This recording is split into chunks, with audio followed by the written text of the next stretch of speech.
वैराग्य विद्या निज भक्ति योगा शिक्षार्थमेक पुरुष पुराना श्री कृष्ण चैतन्य शरीर धारी कृपाम्बुदीर्यतमहं प्रपद्ये मूकं करोति वाचालं पङ्गुं लङ्घयते गिरिं यत्कृपातमहं वन्दे श्रीगुरुदीनतारणम् वाञ्छाकल्पतरुभ्यश्च कृपा सिन्धुभ्यैव च पतितानां पावनेभ्यो वैष्णवेभ्यो नमो नमः जय श्री कृष्ण चैतन्य प्रभु नित्यानंद श्री अद्वैत गदाधर शिवासादि गौर भक्तवृंद हरे Krishna Krishna Krishna Hare Hare Hare Ram Ram Ram Hare Hare Warm welcome everyone in the study of Nectar of Instruction. So we'll continue our study, text 2, and we'll continue from the purport where we could manage so far, and whatever remains, we'll do the remainder today. See, when we come in the association of devotees and practice Krishna consciousness, one of our realization will be what? We'll find life very customized, or in a sense for us to become devotees. We'll see many opportunities, options, yes, for me to become a devotee. And tell you something, the day we start practicing Krishna consciousness, actually that is the time when we are kind of in a way ready to practice Krishna consciousness. In the sense, we might have come across devotees before, temple before, but perhaps we were not that suitably ready by then. Perhaps. So, anyways, as they say, na, jab jage, tabhi savera, na.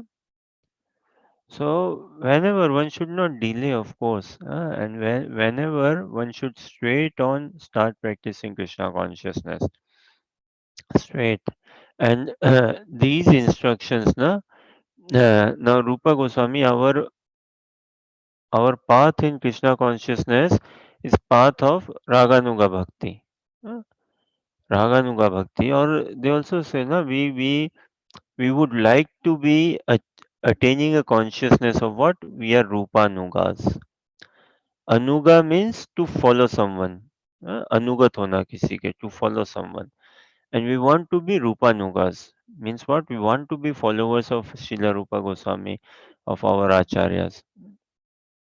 And it is by following Acharyas, Srila Rupa Goswami, and predominantly or throughout by following Srila Gurudev, by following Gurudev, by following spiritual master, by following Guru Maharaj only, one can enter into Ragatmika Bhakti, hmm, Ragmay Bhakti. Now, in order to get that sort of followership and all, we need to follow these instructions. We need to follow these instructions in order to be able to get ourselves into Ragatmika Bhakti. See, the sooner the goal, the vision in Krishna consciousness becomes clear, the better it is. The sooner. The goal, the vision is what? Of course, attainment of love of Shri Krishna. Hmm? Another day we'll try to see more what actually does it mean, love of Shri Krishna. But the goal is what? The goal is what? Attainment of the Divya Dham, eternal realm, wherein Krishna, Radha Krishna, they are engaged with others. They are engaged in the eternal loving pastimes. And we should hanker for service, seva in those pastimes. Uh, Radha Krishna Seva Pao E Avilashi. So this should be our only desire that somehow or other we become an instrument that we can serve the divine couple in direct capacity, in what capacity? Under the guidance of Gurudev, under the guidance of Rupa Goswami, under their guidance, under their care, shelter, training. Through Krishna consciousness, the sooner we are attracted to our spiritual role, say, our spiritual service. and our spiritual identity. Also, the sooner we are attracted to our identity, and by saying our identity, meaning by default spiritual identity only. Our identity and our form. Then Krishna consciousness, the practice and all will take a big leap, a big jump. We have to be fascinated by our divine identity and our divine form. So we have to give up this material conditioning which is so deep rooted. We have to give it up altogether and be attracted to our real divine identity and divine form. And that is how we should develop this mood of seeing each other, mm, as friends of Krishna in that divine identity. Mm. We all have that potential. We all are meant for that only. We are pure potential devotees of Krishna. So these instructions they help us, they will help us understand our identity, our form, say our mood. And once we are attracted to it, that should become our vision altogether in life. More deep, more deep. So following these instructions, we pray that we come to uh, situate ourselves firmly in Krishna consciousness. You know, the stages, na, in the stages in attaining love of Krishna. It begins with Shraddha, faith. Then that having a iota, some tiny bit, some decent bit of faith, some level of faith. What does one do? Exercises that faith. Exercises that faith in the association of devotees.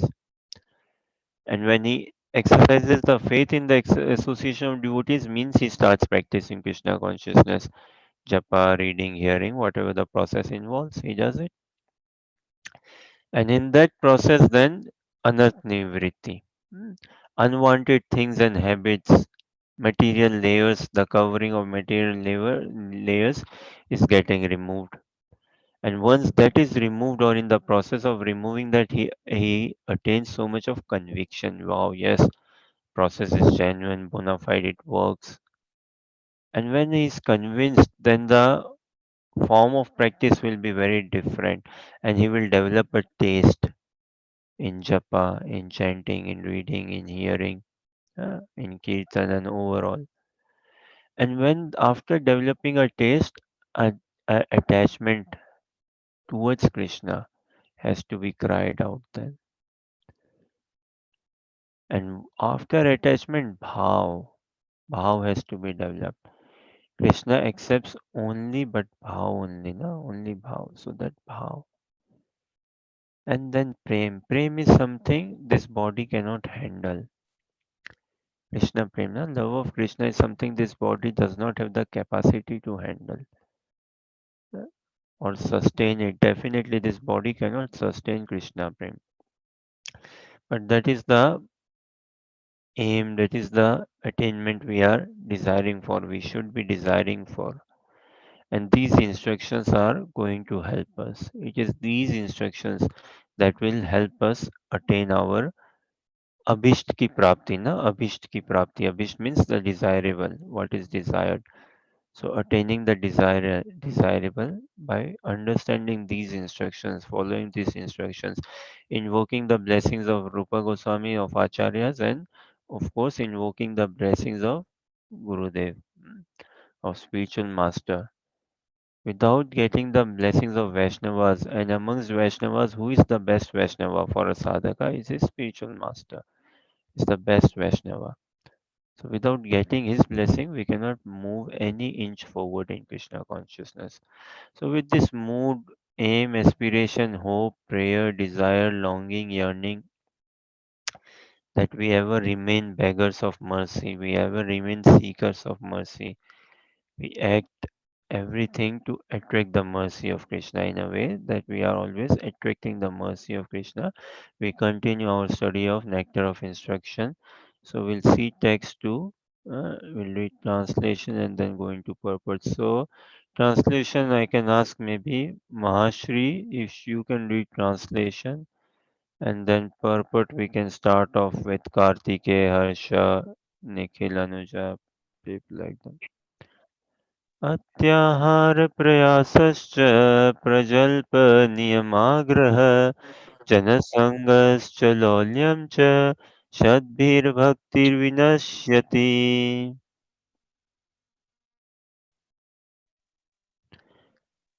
Um, uh, yes, Prabhuji, just a Translation second. थोड़ा. हम्म. Yes, Prabhuji. Overreacting too much collecting, over नहीं नहीं enduring, शुरू over से पढ़िए. enduring. Once devotional service Uh, is spoiled. okay, sorry, Prabhuji. Yes, one's Hmm. devotional service is spoiled when he becomes too entangled in the following six activities. Number one, eating more than necessary or collecting more funds than required. Over enduring for uh, over enduring for mundane things, things that are very difficult to obtain. Taking unnecessarily about mundane subject matter.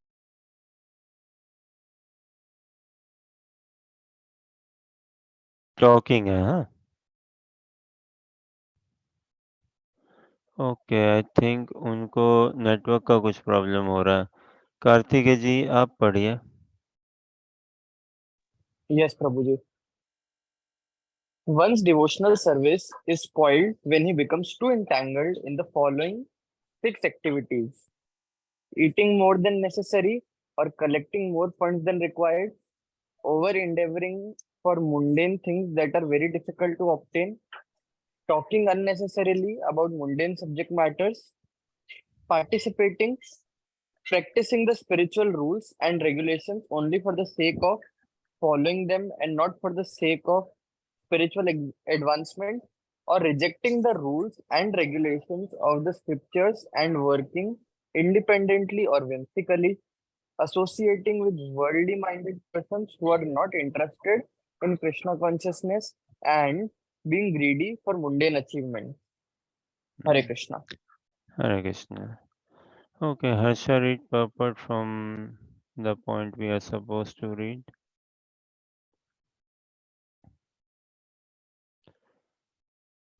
Harsha read one paragraph, then Nikhil, then Anuja. Yes, one should also from there, Harsha. Hare Krishna. Yes. One should also avoid association with Mayavadis, who simply blaspheme Vaishnavas, devotees. Bhakti kamis, who are interested in material happiness.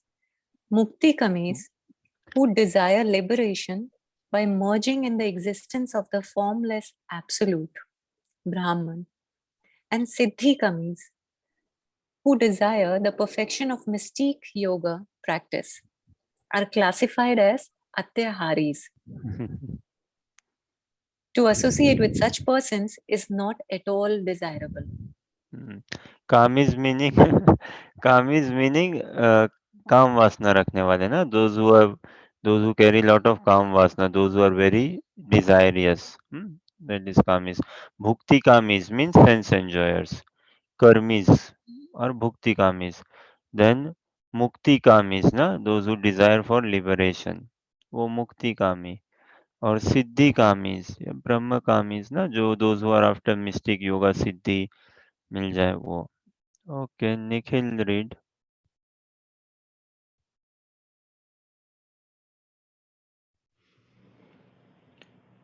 Desires to expand the mind by perfecting mystic yoga, to merge into the existence of Brahman, or to attain whimsical material prosperity are all included within the category of greed, lolya.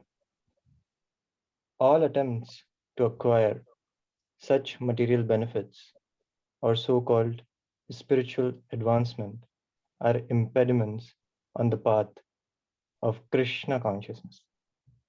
एक और paragraph पढ़ो. Modern warfare waged between capitalists and communists is due to their avoiding the advice of Srila Rupa Goswami regarding Atyahar.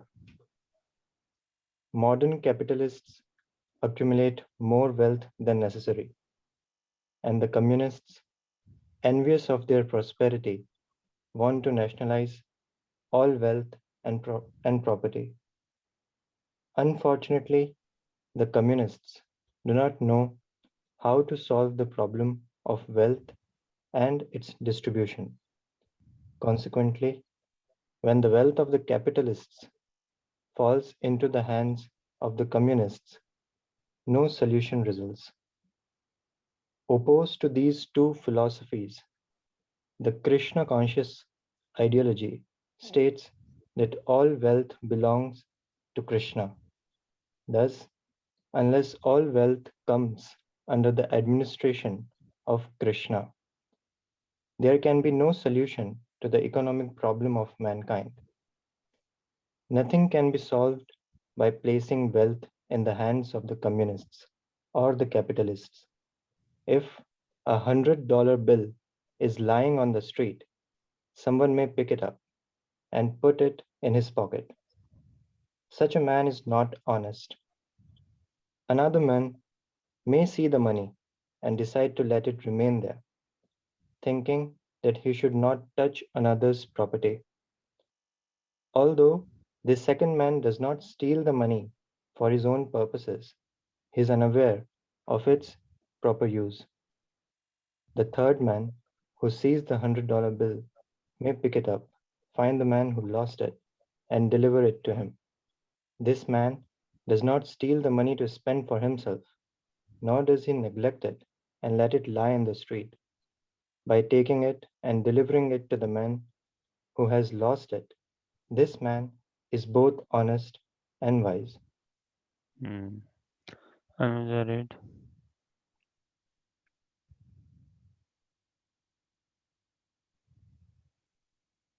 Simply transferring wealth from capitalists to communists cannot solve the problem of modern politics, for it has been demonstrated that when a communist gets money, he uses it for his own sense gratification. The wealth of the world actually belongs to Krishna, and every living entity, man and animal, has the birthright to use God's property for his maintenance. When one takes more than his maintenance requires, be he a capitalist or a communist, he is a thief, and as such, he is liable to be punished by the laws of nature. The wealth of the Okay. Continue. The wealth of the world should be used for the welfare of all living entities, for that is the plan of Mother Nature. Everyone has the right to live by utilizing the wealth of the Lord. When people learn the art of scientifically utilizing the Lord's property, they will no longer encroach upon another's rights. Then an ideal society can be formed. The basic principle for such a spiritual society is stated in the first mantra of Sri Isha Panishad. ईशवास्यम् इदं सर्वं यत्किञ्च जगत्यां जगत् तेन त्यक्तेन भुञ्जीत मा गृधकस्य स्विद्धनम्. Okay, Pip read. Everything animate or inanimate that is within the universe is controlled and owned by the Lord. One should therefore accept only those things necessary for himself which are set aside as his quota, and should not accept other things, knowing well to whom they belong.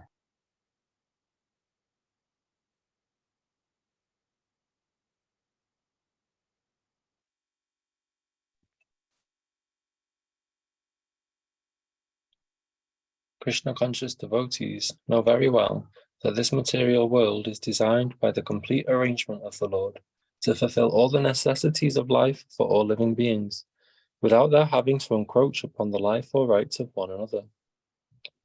This complete arrangement affords the proper quota of wealth for everyone according to his real needs, and thus Everyone may live peacefully according to the principle of plain living and high thinking.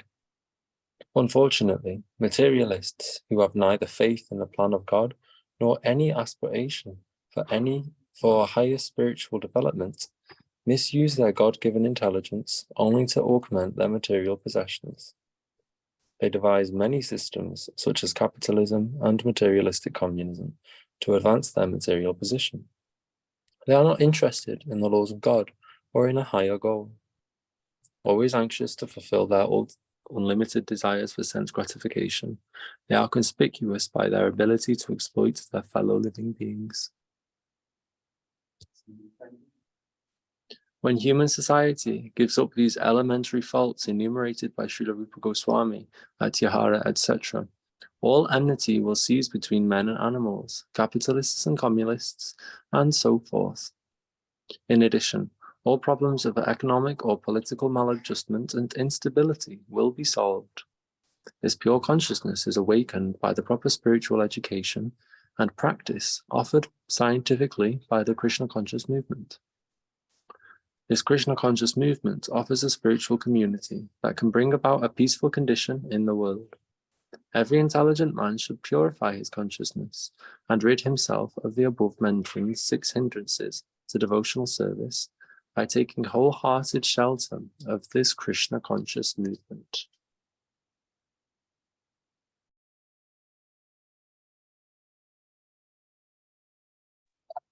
Translation.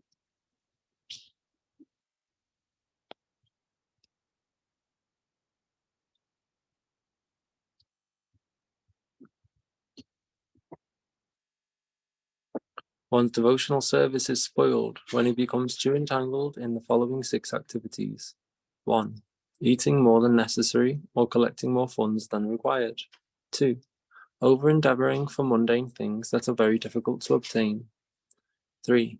Talking unnecessarily about mundane subject matters. 4. Practicing the scriptural rules and regulations only for the sake of following them and not for the sake of spiritual advancement. Or rejecting the rules and regulations of the scriptures and working independently or whimsically. 5. Associating with worldly minded persons who are not interested in Krishna consciousness. And 6. Being greedy for mundane achievements.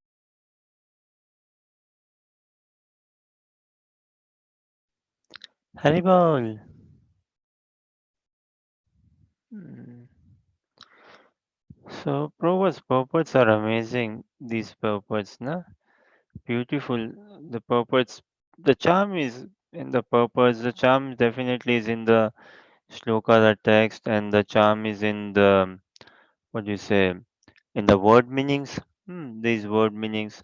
So nice, so beautiful. Now, see, Sanskrit they say is the language of the gods. And anyways, these Vaishnava literatures they are they are very unique. Look, Bhagavad Gita is a bit general. Hmm. Bhagavatam is a bit, perhaps I may say, general for the masses. Huh? But Vaishnava literatures, they are very specific. Very specific. See, human life is short. Huh? Human life is short and we have a long way to go. So we need some instructions, we need some guidance, we need some vision which is very specific, to the point, very crisp. And that is like, of course, Bhagavatam is also specific, very crisp to the point. But the message in Bhagavatam is what, like surrender and love Krishna altogether. But if we see the Vaishnav Acharya's writings, na, Rupa Goswami, Sanatan Goswami's Bhagavad Mrita is an amazing book. One day, hopefully, Krishna's blessings, we study Brihad Bhagavad Mrita as well together.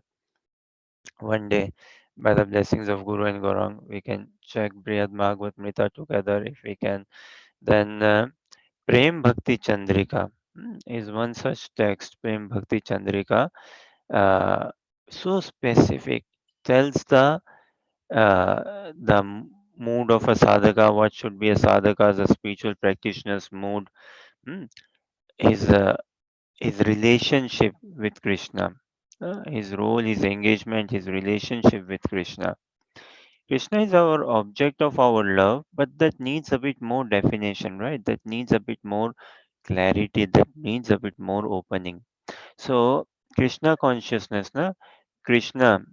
See, God to me, it's more of a English term. If someone can correct me, kindly correct me.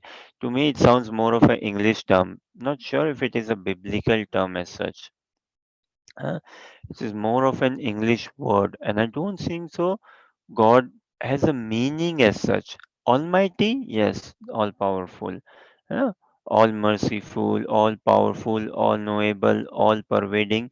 Again, these are some qualities and traits. Hmm. But still, who is that personality who is all powerful? Who is that personality who is all It's okay.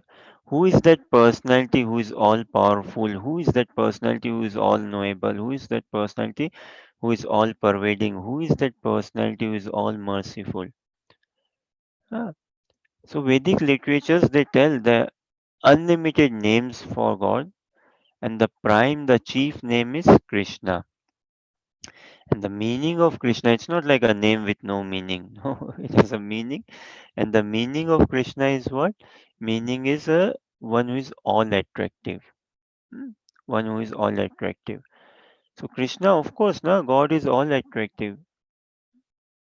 So God meaning a person, and by person by default is a spiritual person. Hmm. And through these instructions, we'll find our path in Krishna consciousness, wherein we will appreciate ourselves a lot more.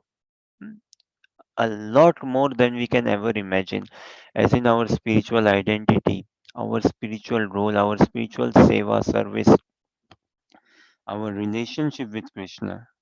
That and once that transpires our consciousness, once that touches our heart and touches our consciousness, it can go more and more deep. It has to go, it should go more and more deep. Only then we can uh, be not distracted to anything of this world. You know, the force of water. The force of water, if it is very forceful, very sharp, there is no force in this world which can check the flow of water, right? When the water is flowing, sometimes what is it called when sink blockage, right? So the sink is blocked, water is not flowing through. What needs doing? A powerful force. If there is a powerful force of water, then the blockage of the sink can be flushed away. We see sometimes what this in the drainage system it's not working smooth and some dirty water or some rubbish is collected in the drainage system, and what happens, okay, wait for rain or a strong current flow of water and then gets washed away all the dirty things there. So the flow of water, point is the flow of water cannot be checked. The flow of current, can anyone check the flow of current?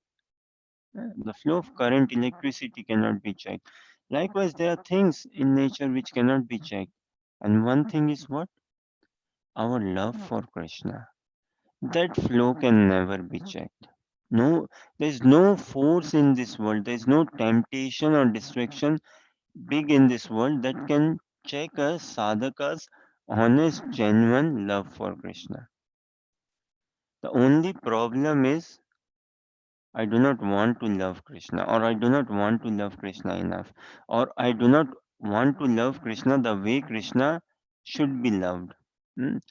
Perhaps I want to love Krishna, but keeping my own reservations. That Krishna, I love you, but let me be still on the job. Krishna, I love you, but let me still have this car. I love you, but let me still have this. I struggle to give myself wholeheartedly.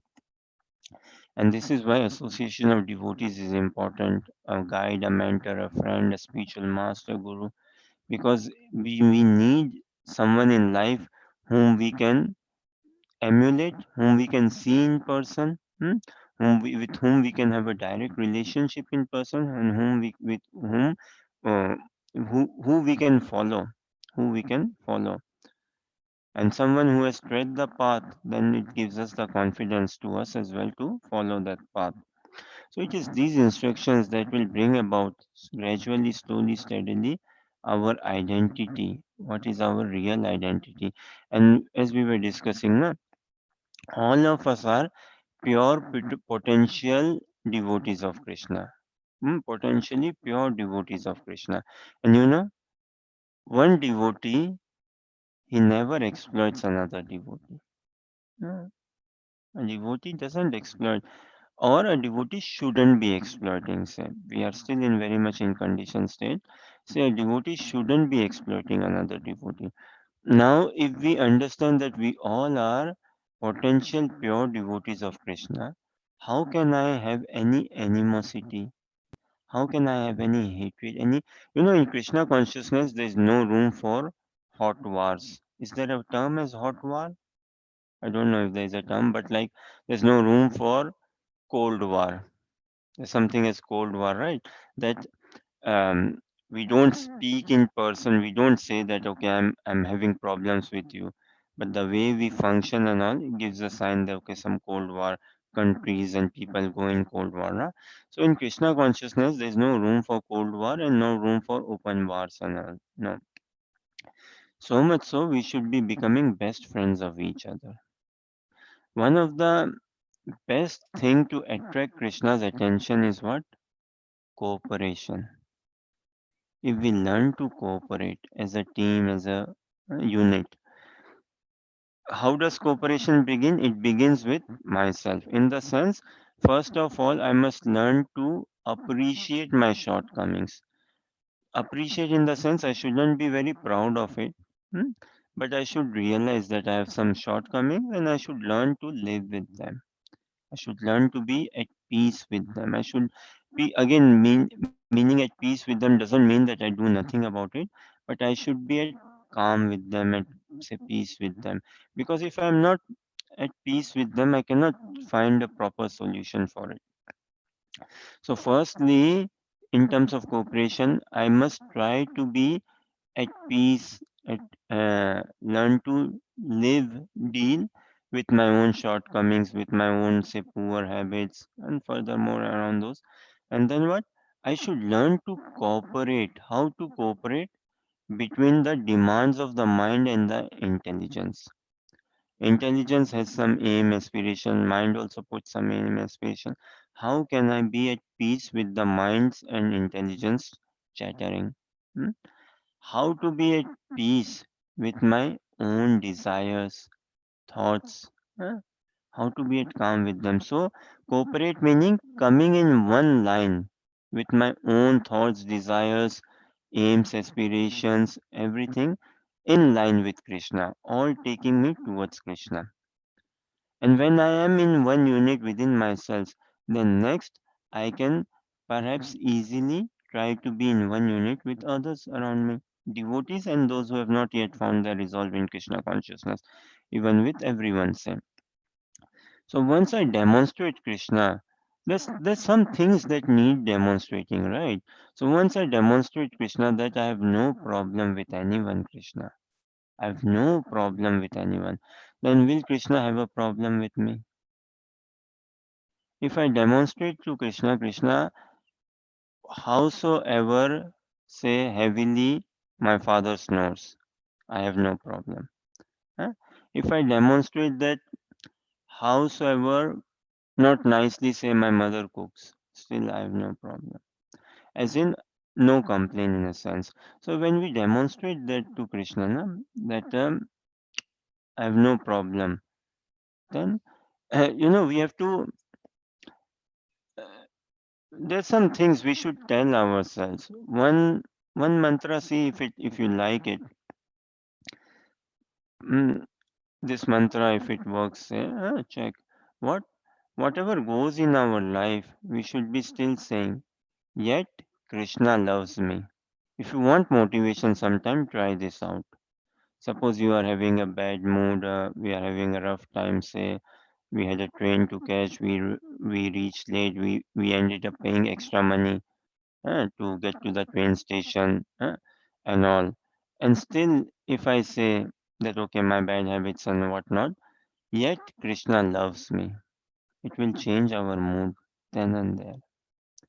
Now, when we go to the temple room, hundreds of people, thousands have walked into the inside the temple room.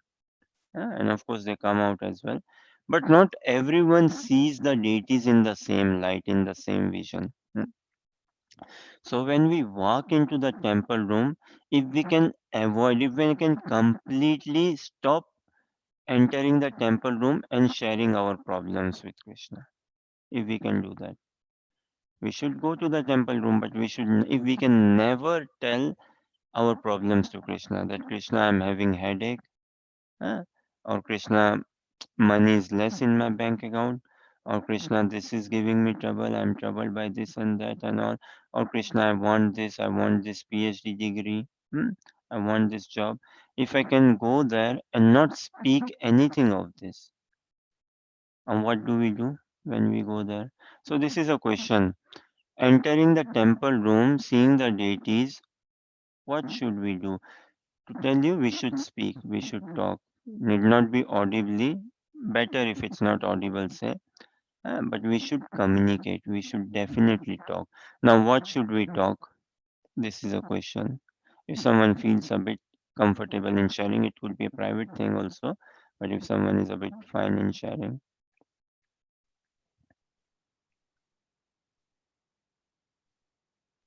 We should thank Krishna for whatever he has provided us in our life. nice. And Krishna, you're looking so beautiful. very good. We should So, ask Krishna that how was your day and tell him about our day.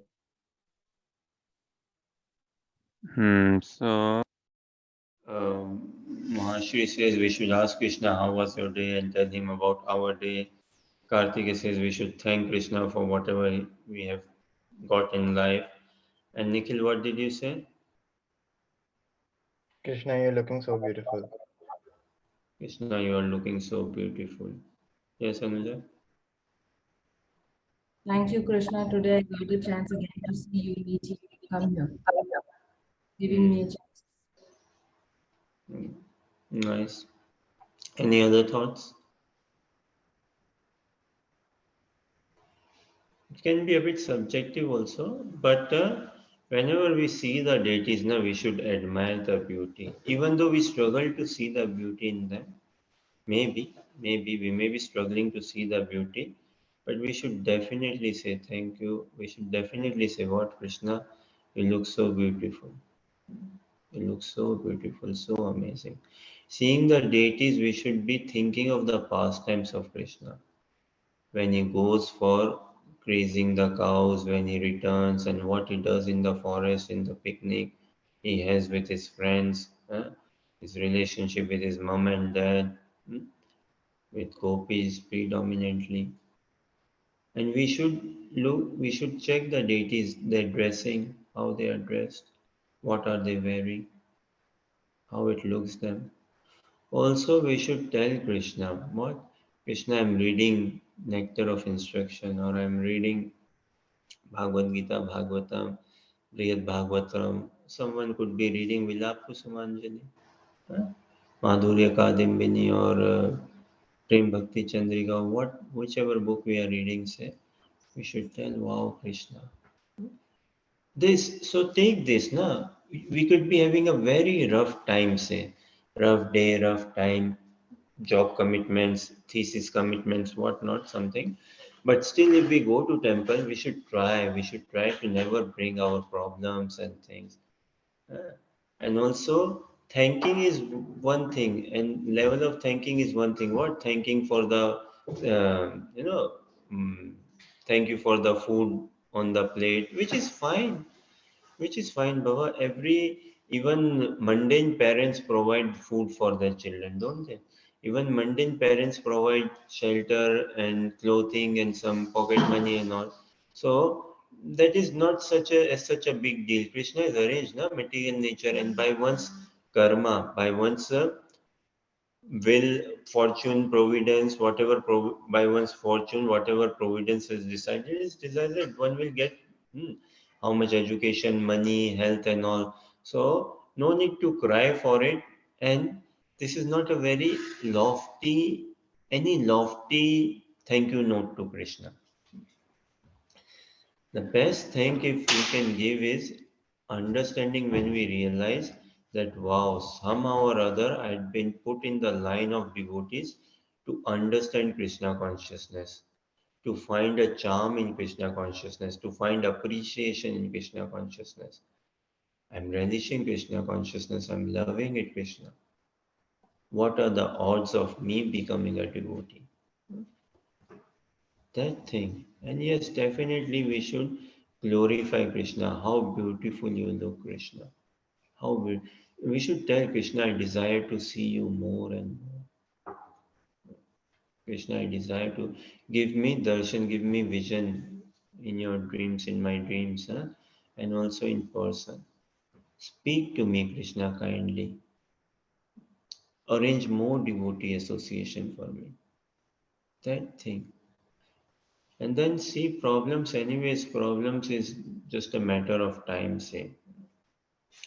So this text says, na, okay, overeating is a big problem. Over endeavoring, again, we do not know where to stop. We go heavy endeavoring and much for material gain only we endeavor.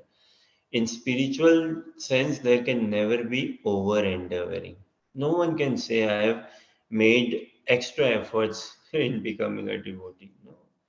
Can anyone see in love, na? Krishna consciousness is love. In love, there is never extra effort. There is never extra endeavor. One that is love and humility embroidered together. So one can never say I've done extra. One will always find oneself short only. So there can never be over endeavoring in Krishna consciousness. Over endeavoring only in material sense. Now talking unnecessarily about mundane subject matters. Okay, seeing of this na jobs. There's so many jobs in this world which actually there is not a requirement for it. And some of the jobs I wonder how people do, and some of the jobs my heart goes for it. Again, I'm not saying any job is low or high as such, but it's just the nature of the job. And you know, the nature, the jobs which we are entangled in, the nature of those jobs are like that they make us angry, they make us annoyed, irritated, they make us greedy, lusty, whatnot. Now, some jobs I feel like,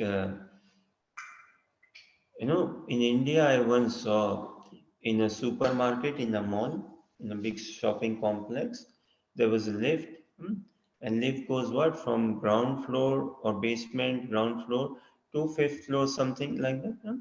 Then there was one person sitting inside that lift, operating the lift. And the lift would take how many people? Six or eight, something like that, 8 or 9 person. And now look at the job. That what you have to there, maybe 9 to 5 you do. So 9 o'clock, and what are you doing? For about 7 hours, easy, up, down, up, down, up, down, pressing buttons, up, down, up, down. When you come out of that job, won't one come with a headache? See? Many of such jobs are not no required. Another and some of the jobs we'll discuss more and maybe I'll take feedback from you. One job is the job of a news reader. Very interesting. Job of a news reader. Now the news readers they have their makeup artist and all. I believe they are given dresses by the studio itself and all and facilities, and it's maybe decently paid job. And what do you have to do? You have to be in the on sitting in front of the camera there, and there's someone actually behind the camera holding something, or the script or the print is there. You need to read through it, and some of the news comes live straight. So you read it just live. Some of the news is just there. You read it. There's not much preparation or and some things one is supposed to be aware of while reading and all news. Then one should himself be following what has been going on. Now this news reader's job: bring out any news, be it sports, even entertainment, be it sports, entertainment, those who cover war news, those who cover economic policy news, finance news, those who covered COVID news. Wow, how were they covering this COVID news? See, imagine like if I'm given this job, you have to come to a studio in London. You'll be given facilities, and makeup and all, and on camera, where BBC, there's a particular this thing tune as well, right? 9 o'clock BBC or something. Each channel is that dun, dun, dun, countdown begins 9, different images, 8, camera, and you're reading what this COVID news again and again. Okay, restrictions being lifted. There has been imposed restrictions. Matt Hancock saying this. Boris Johnson said this. Party da da da. Next day again. Next day again. Next day again. So many a such jobs. Now this particular say news reading jobs. What is one doing? One is reading out something, right? One is talking. One is associating. One is engaging. One is connecting. We cannot say we live in isolation. No, we don't, and we are listening as well to those sort of news, again, be it sports news or be it entertainment news, be it any sort of news. We are listening, we are taking in so much in our consciousness, and someone who is working on the other side also giving so much. Ultimately, who is benefiting? Neither. None. Those covering war news and propaganda, look, we are bringing the live news straight to your living room. That sort of propaganda, right? We don't want you to miss out. Download this app, instant news. Inst- One thing to really watch out, wherever there is instant, I would say instant, run away from that place. Huh? Instant coffee, instant news, instant this, get this app, download it, instant movie, instant live stream and all.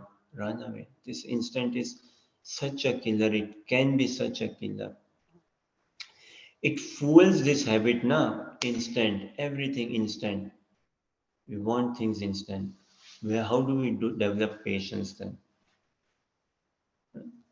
You know, Krishna Eco Farm Karuna Bhavan accepts volunteers. We get good volunteers around the year. Uh, Now imagine a volunteer, someone comes to volunteer in the farm, in the gardens, in the temple premises and doing services and all. Now imagine a volunteer comes to the temple and says, okay, and he comes to say the morning program, Guru Puja or Srimad Bhagavatam class and later, and one day he did service also, and later on what does he say? Okay, this is a spiritual community. This is what I've signed up for. Okay, this is a spiritual community, so someone tell me how to be patient. I've come here to learn the art of being patient. Okay. Don't ask me to wash pots. Don't tell me to clean the floor. I want to be patient. Do you get this? Huh? So, Mr. Devotee, teach me how to be patient. Okay. I can wash pots later. What has being patient got to do with washing pots? Why do you ask me to wash pots? I want to be patient. Do you not understand that? Why do you ask me to clean the floor? Why do you ask me to make beds? No. Why? I don't want to feed alpacas. First, make me patient. Okay. So come on. Have you got some seminars? Have you got some presentation? Give me a presentation. Give me a talk. Give me some quotes on how to be patient. I want to develop. I want to develop this peace, this calmness, patience. How can I be instantly patient? How can I? So teach me. It doesn't come like that. No? It doesn't come like that. You see? The way education system and all is spoiling intelligence, it's killing intelligence proper worldwide, worldwide. And the solution is what? Reviving God consciousness, reviving Krishna consciousness is the solution. Understanding our identity. So talking unnecessary about mundane subject matters.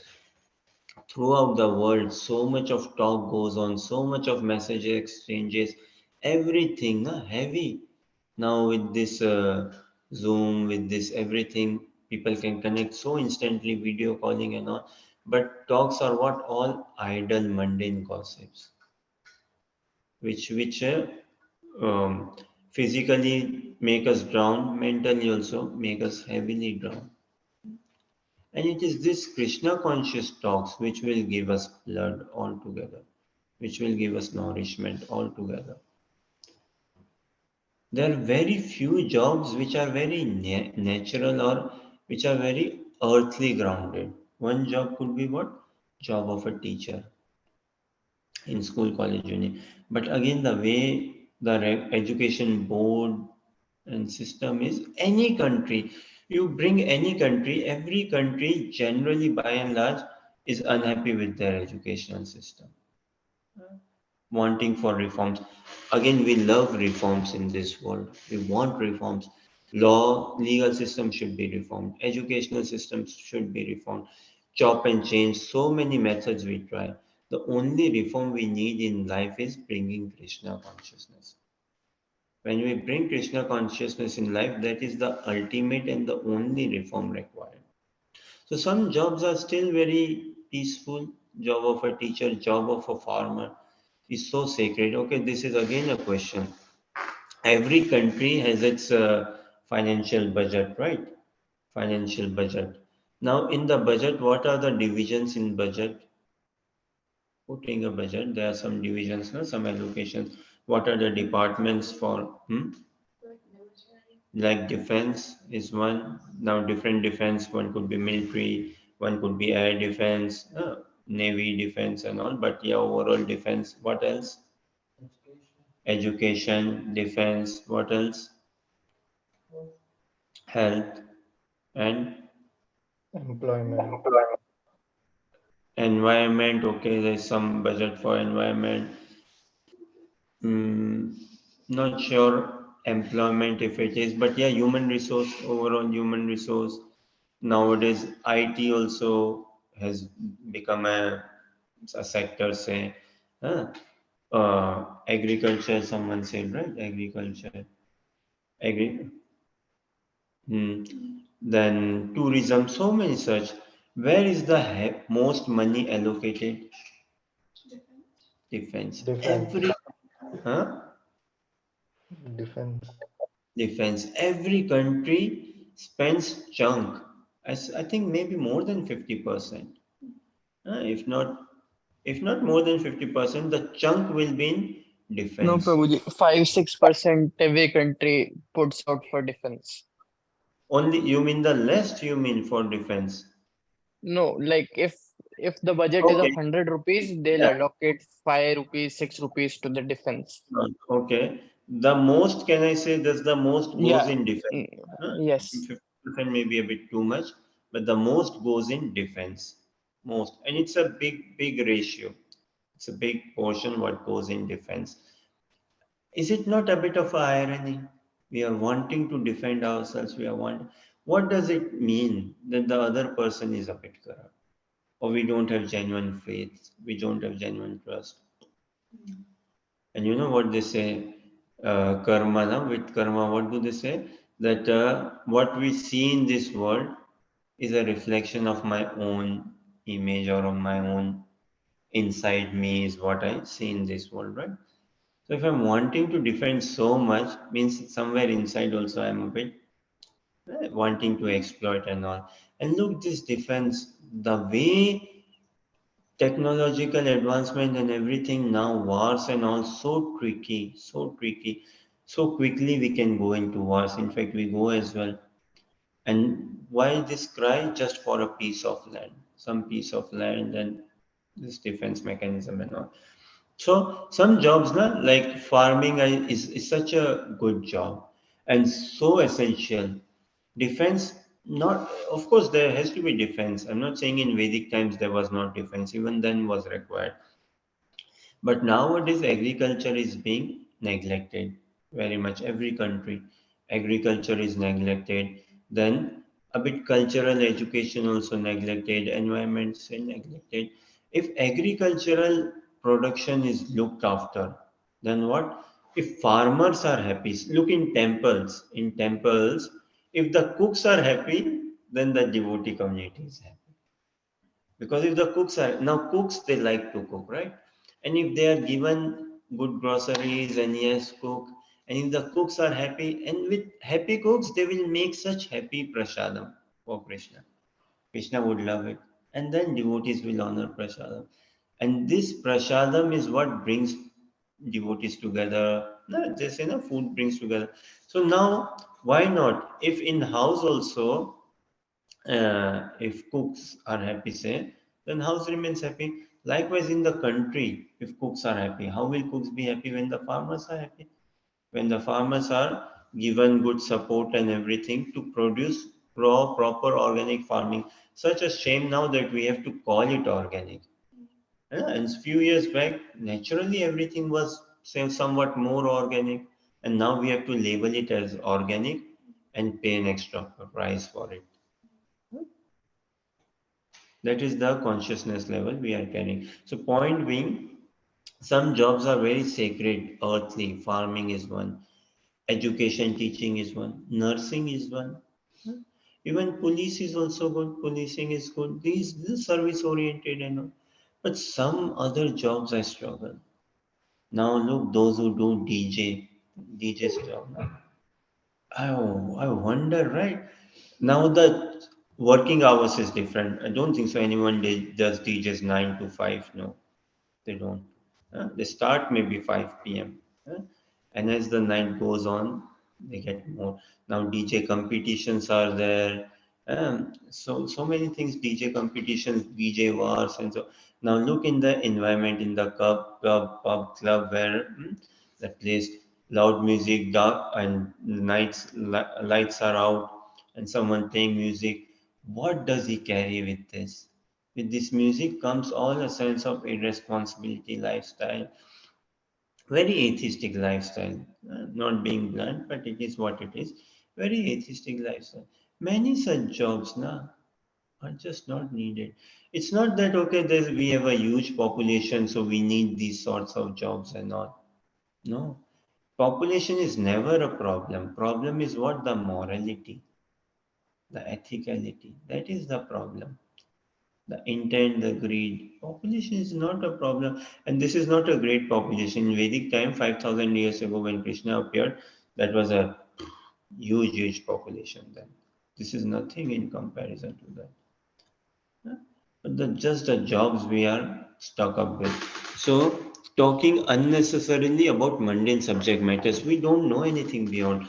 Many times, what happens? What have you sometimes observed friends or people, colleagues, they meet up? Could be ladies, sisters, no? Sisters, they love talking over phones. Eh? So what? One sister could be ringing another sister, and first she will be sharing all her problems. To begin with, hi, how are you? How's health? Good, everything fine. And then one sister could be sharing all her problems to other sister, and the other sister is waiting for an opportunity. When does she pause? When does she pause? When can I bring my problem? She's saying, my kids do not listen. And when do you stop? And I say, my children don't listen. Then she says, okay, my husband does not listen. And when do you stop? And I say, my husband does not listen. So many times we see in society, one lady is sharing her problems, another lady is again sharing her problems. And okay, we both have shared our problems. But solution, no. We like this sharing of problems and solution also. I know the solution. I have it. Where do we find that inspiration? And in Krishna consciousness, na, we have to come through. We will come to a stage wherein I tell you, na, again when we go to temple room, stop, avoid if can, stop altogether telling our problems to Krishna. No, not at all good. It could be the deepest crisis. If at all needed, share problem only if it is directly affecting your seva. If it is directly affecting your bhajan, one's bhajan, then maybe, yes, Krishna, that protect my humility. I want to protect my humility. I want to protect my service. I want to protect my bhajan, my sadhana, my spiritual practice. Then perhaps there is scope. Otherwise, no point. Shouldn't. And if not now, we can never then. We carry this habit now. Okay, just this might be my last problem I'm sharing with Krishna. If I just get through this, then I won't. Krishna, just help me with this. Just help me with this.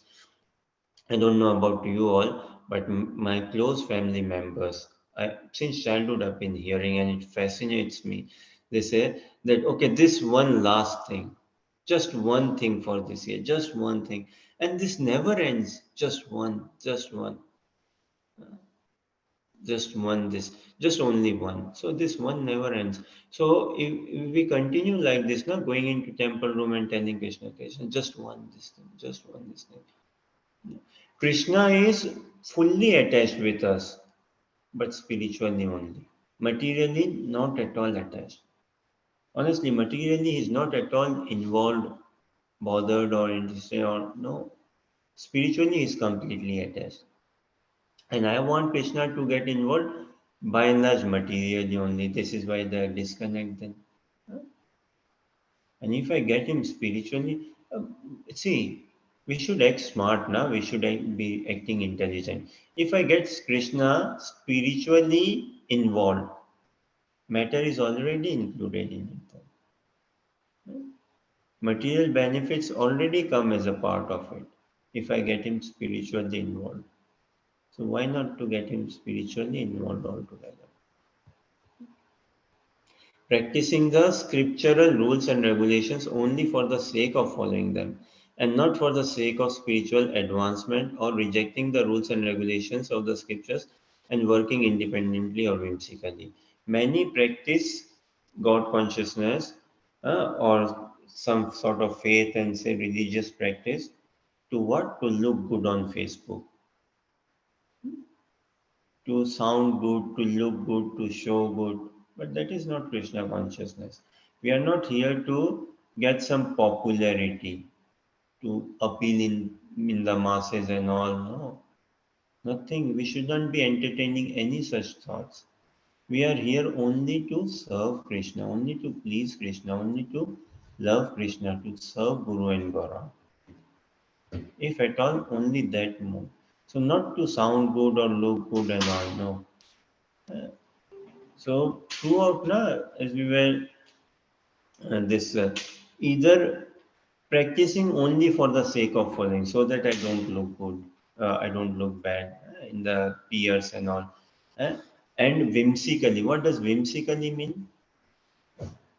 Following or doing something whimsically or independently. What does whimsically mean? What does whims mean? Whim.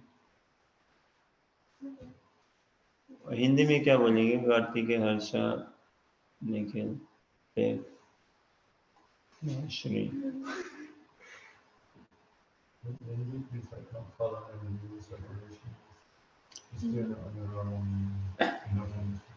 Yeah, whimsically is like independently only. ना whimsically meaning in Hindi मनमानी, अपने मन मर्जी से, अपना हिसाब किताब से. So whimsically is, as Pip says, not following any code of conduct, rules, regulations, or any guidelines, or just what comes to my mind, or just it comes to my mind, I do like that.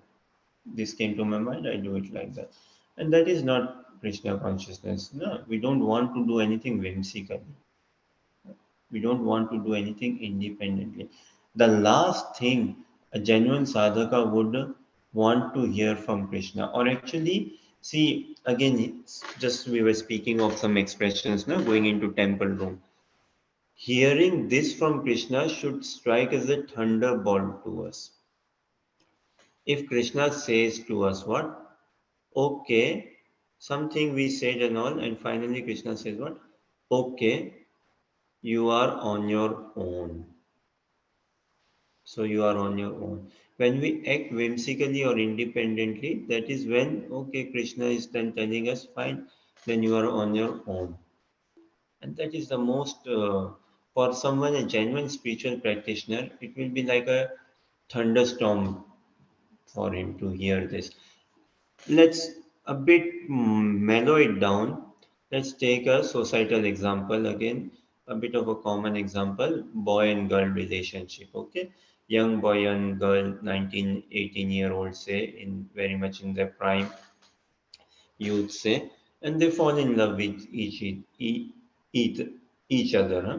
Now, say the boy is trying to impress the girl, and they both love each other, but still they are deepening, say, the relationship a bit. Something. Huh?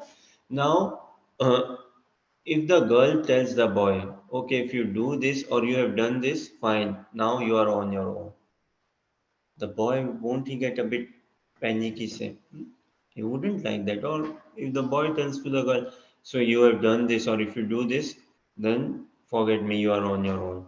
So likewise, when we hear the sadhaka hears this from Krishna, na, it will be like a thunderstorm.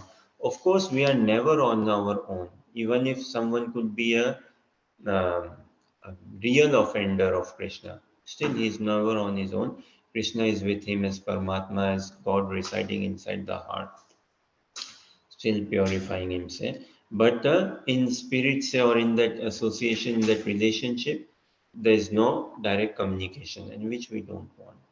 So that is acting whimsically, doing as I like, as I please. Uh, and it is seen not just in Krishna conscious life, in societal life.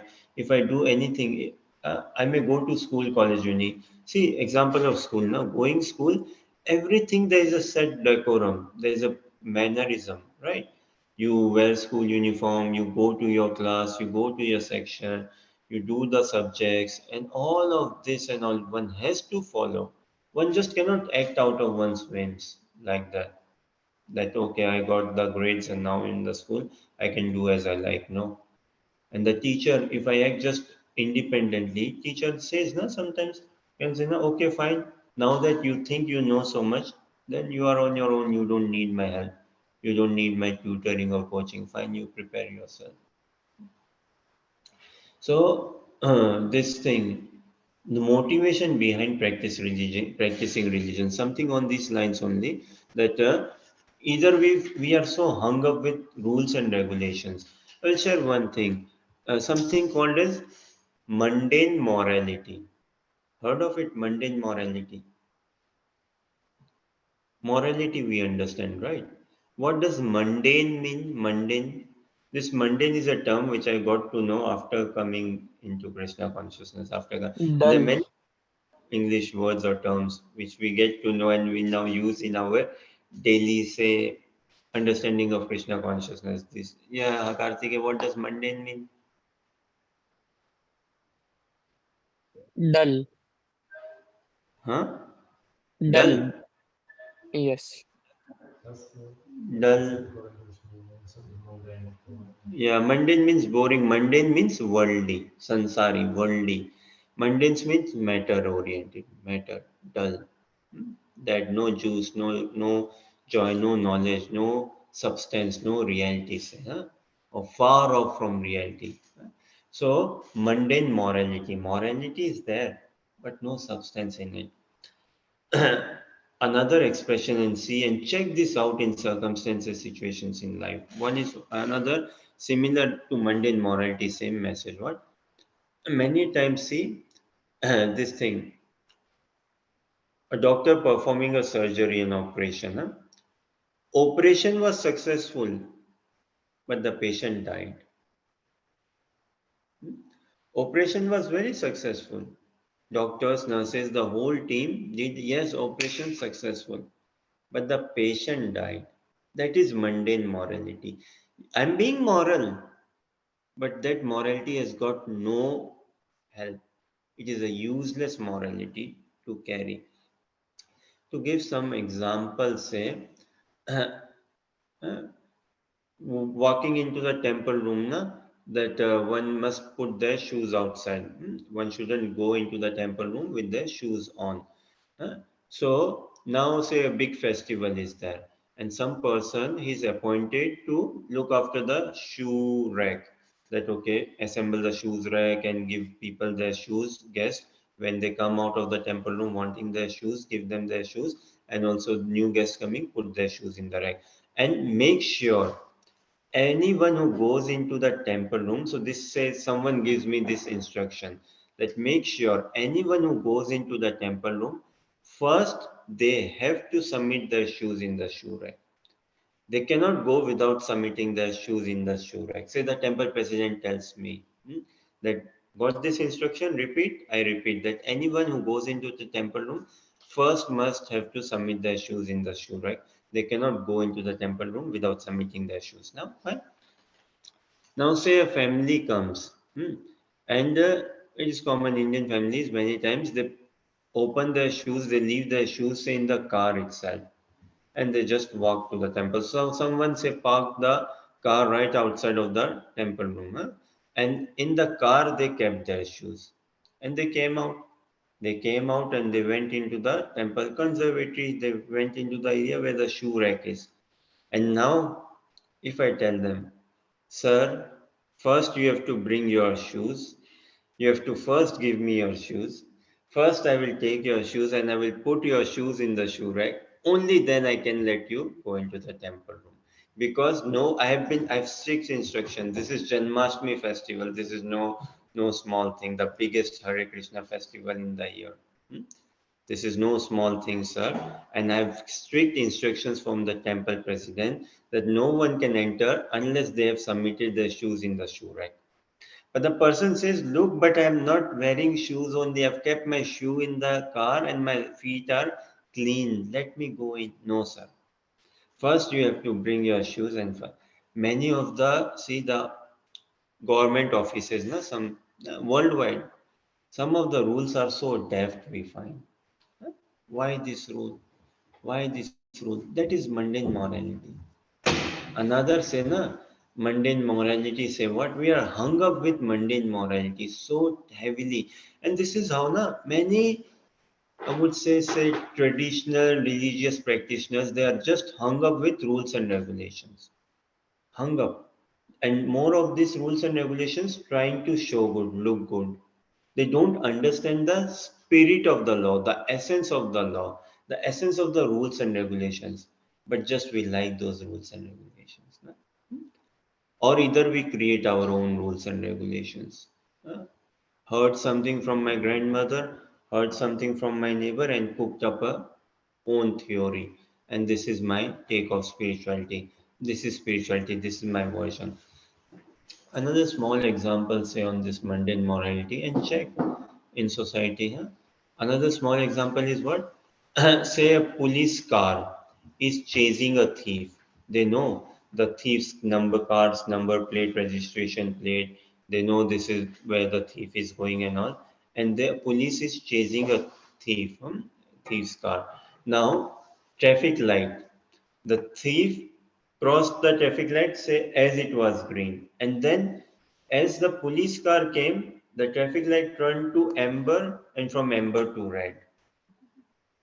Now, policeman, if he tries to show mundane morality, what? Oh no, traffic light is red. I cannot cross. It doesn't set a good standard. People are watching. What will they say? Even kids are there. What will they say? Oh, police uncle is crossing the traffic light. Hmm? Let the thief go. Fine, I will catch him. Once the light turns green, I will catch him. I will try to catch him. That is such a mundane morality, is it not? The police, he should jump the traffic light at that point. He should cut the traffic light. He should cut the chase. He should blow his siren. Yeah. He should, the speed limit could be 60 miles, say. Now, should the police drive at 60 miles? No. If need be, he should drive 70 miles so that he can catch the thief. Is not? But on any other fine day, he should be driving below 60 miles. He should be following the traffic rules. He should not be blowing the siren without a need. He shouldn't be doing any of that. That is what the rules and regulations, and understanding the rules and regulations, the essence of it. Otherwise, we are more like hollow, shallow, or show bottom. So, understanding the rules and regulation, understanding the essence of Krishna consciousness is what? Love. Unconditional, unmotivated love for Krishna.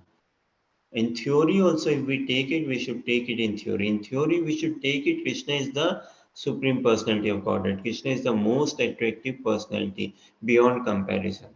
It's the supreme attractive personality. He is the heart of our hearts.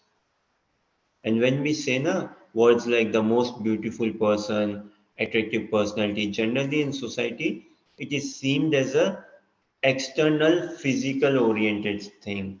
And it brings a sense of sexual lust around it, say. Oh, beauty means okay, this. It brings a sense of say sexual lust around it. Of course, Krishna's physical beauty is what we are saying. God is a person, he has his physical body. But that beauty is so, like, there's no tinge of matter in it, there's no tinge of material sexual lust in it at all. It is completely divine, completely pure, completely spiritual. So, just speaking on these rules, regulations, on this essence, we all are driven by motivation. All of us, we cannot live without inspiration and motivation. Now, religious practitioner, what motivates them? We discussed a bit now. What fear is a big motivation in life. Now I will let you all decide the stats. Huh? How many religious practitioners practice religion out of a sense of fear? That, oh, if I do not pray in the morning this time, something wrong will happen. Huh? Or my cat ran away. Why? Because I did not pray last Friday. This is why my cat ran away. Or my doctor's appointment is not coming through. It's perhaps because I did not fast, na? So my doctor's appointment is not coming through. Essentially, practicing religion out of fear. That is one motivation. That go practice, otherwise God will punish you. As if God has this is the only business God has got to look into everyone and oh, there she went wrong. Boom, punish her. No. Of course, that doesn't mean that we become again whimsical and we do not carry this fear. The fear is such a big motivator in Krishna consciousness, but the fear should be what? Losing the association of devotees, losing this joy, losing this vision in Krishna consciousness. That should be the biggest fear. And if we carry this fear, we can move ahead. So, fear that missing out on the love of Krishna. Another motivation for practicing religion is what? Desires. Heavy. In Western, economically, materially say developed countries, government is there or social system is there, the way it is made, that many do not need religion for that matter. They say, okay, all my desires I can get it through the social system or the government or like that, so I don't need religion. But many others worldwide, they practice religion out of a fulfillment of desire. Why? If I go to places of worship, different sorts of all sorts of places of worship, if I go to places of worship, I put forward my prayer. So I go into the temple room, I see the deity, and what? I give him a list of things I want in life. Huh? And this is my application, and you get it fulfilled. Yes, process works. If desires are not fulfilled, no, doesn't work. Let me try another church, let me try another temple, let me try another priest, let me try another guru, let me try another mantra, let me try another book, sort of thing. So many practice religion what? To fulfill their desires. It's not good that oh Father, I pray that I have my job interview, and can I be guided by the spirit in the job interview? Is this what Krishna is for, say, helping me go through a job interview? No. So many worship to fulfill their desires. Then above desires is what? Duty, which is some sanity. Some sanity there. That again, duty means what? Via material nature, Krishna has given us everything for our progressive realization. Krishna consciousness doesn't mean that stop studying. No. If someone wants to study and continue, yes, continue. Via material nature, Krishna has given us food and everything for the welfare of our bodies and lifestyle and everything. So, at least as a duty, I must go do some services, chant, read, listen, give some time out. This is my Krishna time, give some time special out for Krishna. And looking after family and also out of duty and not with a mood to want something. And above duty is what? Love. That is the highest, the topmost, out of love for Krishna. And in love, fear is there. In love, the desire is there, and desire is what? To fulfill the desire of Krishna. I'd say this thing, na? Check this out. Many times, we, could be atheist or theist. Many times, could be atheist also. People have asked challengingly or said, God, where are you? Do you agree? People worldwide could be atheist. There comes in people's lives some situations wherein they say, God, where are you? Huh? Or in some different language perhaps, but referring to God, where are you? Or what do they say? That God, who are you? Out of some anger, resentment, who are you? Or who do you think you are? Now tell us, think of this. How many times when we go to places of worship in general, do we say this? God, how are you? How many times we say this? How are you? Going to again church, temple, wherever. How are you? And this how are you is such a therapeutic expression, is it not? At a human level also we have become very automated. Our how are you is also mechanical. The response is also many times mechanical. But still we feel we want someone who asks me how are you? How's your headache? Someone touches my heart, hand say, huh? Someone like, and that brings such a different emotion altogether. So when we go to temple room, how are you, Krishna? It's not that Krishna is suffering from anything. No, it's great. If at all suffering from the distance which I am having with Krishna. But God shouldn't be always fine. So Alexander says, should God be always fine, or God shouldn't be always fine? This is our Alessandro with the question. See, God, Krishna is perfect and complete and beyond. Hmm. So, Krishna, he is fine as well, as in materially. You know, COVID came, disasters came, and all. God doesn't get any overwhelm, because it is all our ignorance or material calculation. So Krishna doesn't get any overwhelm. But yes, Krishna is fine in that regard. But in another regard, he is not fine as well. He is not fine.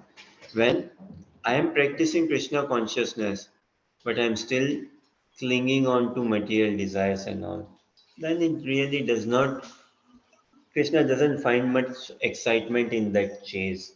Yeah? Practicing Krishna consciousness is what is it is a chase towards Krishna. And when in that chase I'm a bit distracting myself, then okay, he's like, okay, perhaps he wants his own time. Let him fulfill his other agendas and all, and then maybe he can come. So in that sense, he's not fine. Or even more so, when Krishna is with his pure devotees, pure surrendered devotees. And see, Krishna, we are controlled by Krishna, and Krishna is also controlled by his loving devotees. He is fully under control by his loving devotees. And when his loving devotees say, no, we don't want to play with you, or we want to play with you, we want you to act like this, walk like this, do like this, then Krishna sometimes feels, no, I'm not fine. And he himself, he also feels that sort of anxiety.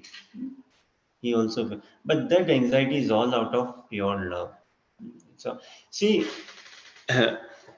Krishna himself, in his own form, he does not know that he is God, or that there is anything as such as God, because he's so immersed in this love or in this fun, say, with his devotees, he does not know that he is God, or what is this concept of God. So, practicing Krishna consciousness, it is imperative, it is essential for us to understand who is God, what is meant by the, say, terminology God, like that, the concept of God. But at one point, this concept of God has to be given. And this is what Krishna consciousness, we wake up the deities early in the morning. What? 4 a.m. deities wake up. 4 a.m., quarter past 4 a.m. And it's such a personal physical seva service. You dress the deities, you wake them up, then you offer food to the deities, you wash their clothes, you iron their clothes, you look after the shoes, makeup, jewelry, everything. Yeah. So all of this personal and all to help, not to help us, it is to come to this mood that God is a person and give up this concept of God then altogether. Just a small pastime coming to my mind, I will share. Hmm. something in line with your question, I believe. Huh? So there was a pujari, a priest, a saint who does worship puja in the temple. So he was worshipping the deity, yeah, the form of Krishna, for say 15, 20, 25 years perhaps. He was worshipping, huh? And he was very prompt. He was very punctual in his worship throughout. And he was towards the end, he was affected by something, that he was feeling that something is missing in my life and I want this. So he was putting a petition, he was putting a prayer for last few weeks, maybe a month or two and all, that Krishna, I want this, I want. And one day he became so fed up, his prayers being not answered. Then he went in front of the deities and he told, I'm not going to cook at all for you. You starve, I don't care. And he in with real, from the heart he spoke, from the heart, that I don't care, I'm not going to cook for you tonight. Do you listen that? You have to arrange your own cook. And I'm not going to make you sleep. I'm not going to get your night dress ready. I'm not going to entertain any of your tantrums. And furthermore, and he spoke it with his heart, very deep, very focused. And you know what happened the very next day? The very next day, whatever the priest was asking for, it came true. Whatever the prayer he was asking for, it came true. So the priest, again, out of being such emotionally taken over by all of this, he went back to the temple and he went to the deities and he said, what is this? 30 years I've been worshipping you, and these few months I've been asking you, but you never kind of fulfilled my desire. And yesterday I spoke so rude, so harsh, so cutting. So I was such in an angry mood with you. And within few hours you listened my prayer then. You know what the deity responded? The deities responded, saying what? Yesterday was the very first time I felt you're treating me as a person. You're dealing with me at a personal level. You meant it, that I'm not a statue of stone or I'm not a statue of marble. You meant it that I'm not a material statue, I'm not a material object. Yesterday I felt, the deity responded. Yesterday I felt that you were literally meaning that you will make me starve, you will not give me food. Yesterday I felt that yes, that you are not going to get my night dress ready. You're not going to make my night meals, my milk, or you are not going to wake me up next day morning. So yesterday I felt that you are not going to care for me, look after me. And yesterday only I realized, wow, now you are coming to the platform that you take me as a person and this personal service. And the priest was so touched. So this is like, yeah, Krishna is fine throughout materially, na? And this is why we struggle to have a connection. But spiritually, he's not fine when practicing Krishna consciousness. But if I'm deviating myself, I myself am allowing myself to be distracted, then not so fine. So, are you fine, Alexander? Yeah. Is this fine?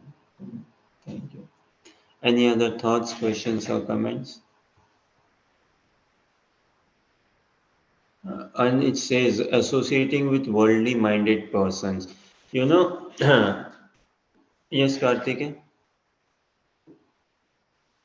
Prabhuji, when we were reading the purport, it also said that like earning more money than required for you to, survive is can also be something that, pulls you away Yes, from devotion.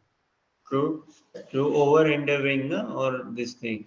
See, many animals, na, pigeon and all, many birds and animals, some still do stock up, but not as much as humans stock up. Many animals, they will what? Eat the grains they need it for the time and leave, run away. Huh? But we humans, we love to collect. We like collecting. And then what we like minimalizing, go minimalistic. Either once we like to collect and then we want to go minimalistic and all. All these things, if we check ourselves, na, Directly or indirectly, we are searching for Krishna only. But then there is some resentment that I want to create my own law, I want to create my own take on spirituality. I don't want God in the equation, but I want godly things. What? Kindness, compassion, minimalistic thing, living close with nature, but I don't want a direct relationship with God. And there is a fear also. What if God happens to be true? And what if He happens to be a person? Then what if He comes in, intervenes in my personal life? And what if He has expectations then from me? And what if He wants something from me then? I will have to lose out. Those who have given to Krishna, they have never lost. Rather, they have found themselves. They've renewed themselves furthermore. So yeah, it is us humans. We have this quality that we want to over endeavor or over get. Again, earning is not a problem as long as we are not really. See, if we can sustain ourselves with one job, we should be satisfied with one job. No, we shouldn't go for five jobs. And if with one job, without much endeavor, suppose someone could be earning £1,000 a month. Okay, now without much endeavor, if he's getting promotion and if he's getting £2,000 a month, he shouldn't say, no, no, no, I don't want, I'm okay with 1,000. Whatever comes naturally, one should be content and happy and take it on board. There's no need to do extra endeavor. Even in studies, there's no need to do that extra endeavor. Okay, let me study this, let me and study that. This will help me in Krishna consciousness and this study, this job and all. No. Whatever comes by its own accord, we should be okay and channelize our time, energy. Time is so valuable. If one can respect time, if one can protect time in japa, in reading, hearing. Does that somewhat answer your question, Karthika? Prabhuji, sometimes traders, even working under their capacity, like working few hours a day, like 6, 7 hours, 8 hours a day, they also earn way more than any expectation. Maybe they're blessed or something. But Yeah. Mhm. so, like, how is it justified then? Because it was written we should not, the one No, who see, hoard. what we are getting is all out of our karma only. No one eats anything Hmm. beyond what karma has given to him. No, no one. By the will of providence, by fortune, by karma is what we get. Now, if we are to get a lottery, if we are to get say £10,000, it is going to come. And if we have to depart from £10,000, it is going to be departed. I will quickly share a short story. It's a real story. A friend of mine, they were in India, and a married couple, and they were in central India, Gwalior, Madhya Pradesh, somewhere. And married couple, they planned their honeymoon somewhere in Europe, London, Italy, and places. So fine, husband and wife got their passport arranged, okay, got their visa arranged, got the visa as well. Then did the packing for the 2 3 weeks, all itinerary around Europe. Now, what from Gwalior, central India, they traveled by train or plane. They came to New Delhi. They stayed in New Delhi for a day just to relax and all. And then, with their luggage, they went to the international airport to take their flight, say, to London. And now, what they are in the international airport and they're entering, and they went into the desk for the tickets.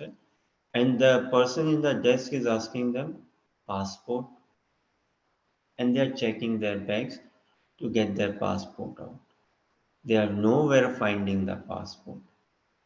They've come 3 4 hours.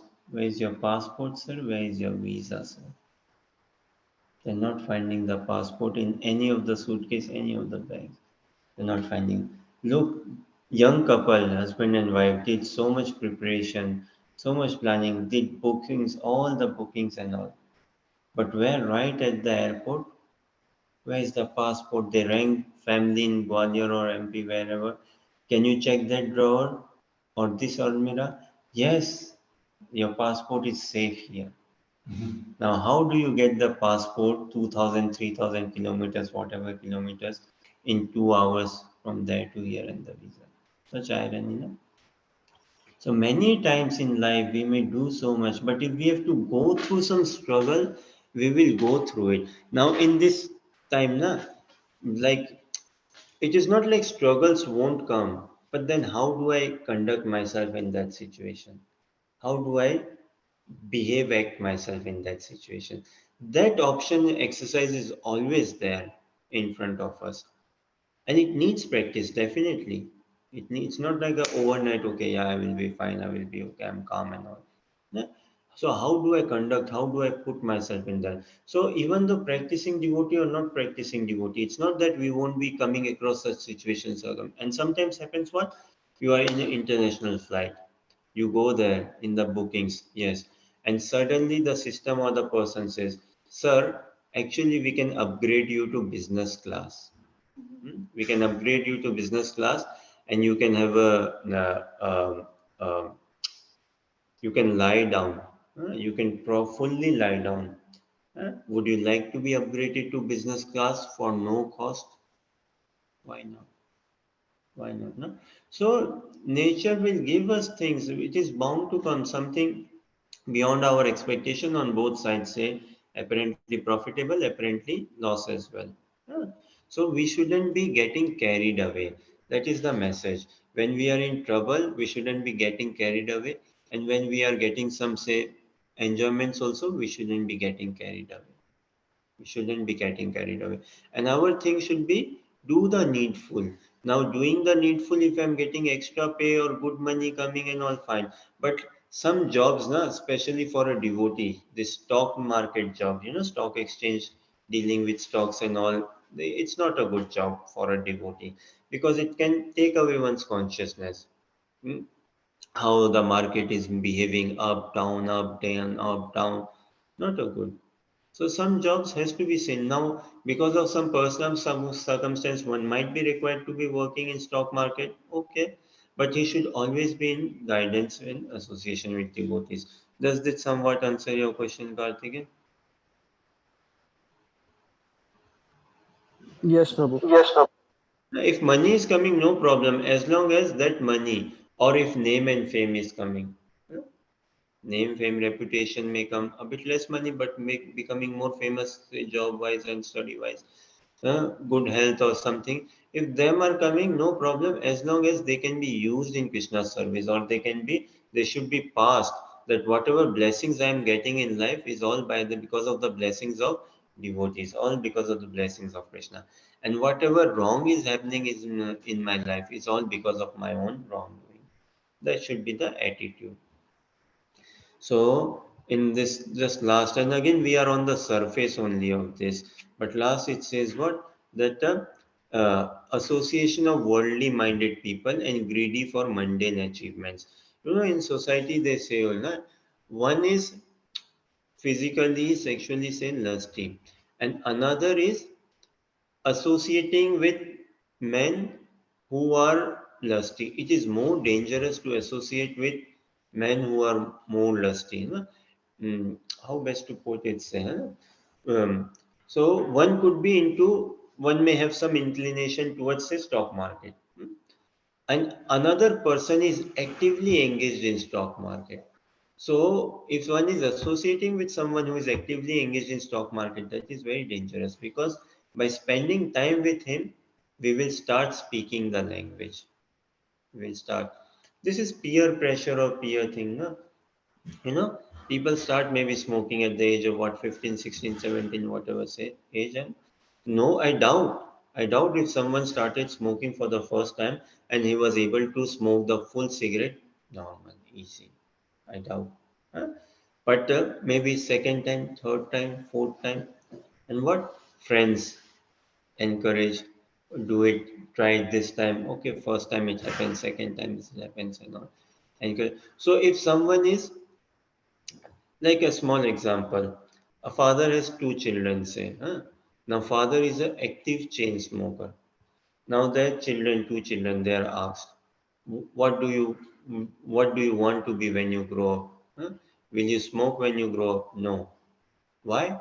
I've seen my dad. He's an active chain smoker. I don't want to.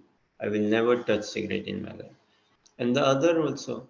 What do you want to when you grow up? I will be like my dad. I will also smoke. Why? I'm seeing my dad how he smokes. Oh, I would also like to smoke.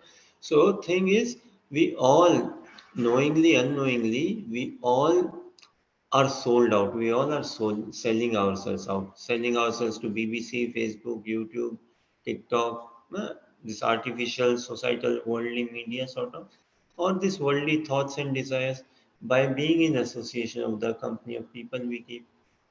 That is what we become. So when we associate with worldly minded people, it will fuel only greed. It will fuel only hankering, only temptations, only lamentations, only distractions. This only amongst us. So one should be very watchful of one's association. Very, very watchful. One who can protect his association, he can protect his life altogether. So worldly minded people, na, you go in any pubs around the world, the talks will be same only, either sports, politics or women. These are the general talks if you go. Huh? All this. And so one should be careful of his association. One who is protected, see, some things in life should be protected. Practical is what? Protect your time. If one knows how to protect time or manage his time, then very good. Then protect your friendship, your circle of friends. If one can protect his circle of friends, then one can actually protect time also. Protect one's engagement, the activities we deal in, the studies, the jobs, what we watch, what we eat, these sort of things. And they overall influence our well-being altogether at body, mind, and soul level.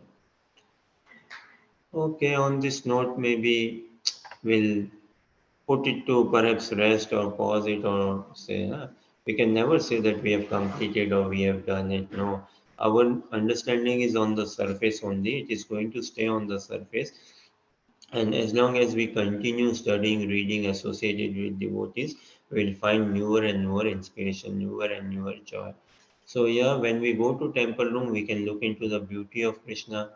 We can try speaking, talking with them. Hmm? We can enhance our discussion, dialogue with Krishna.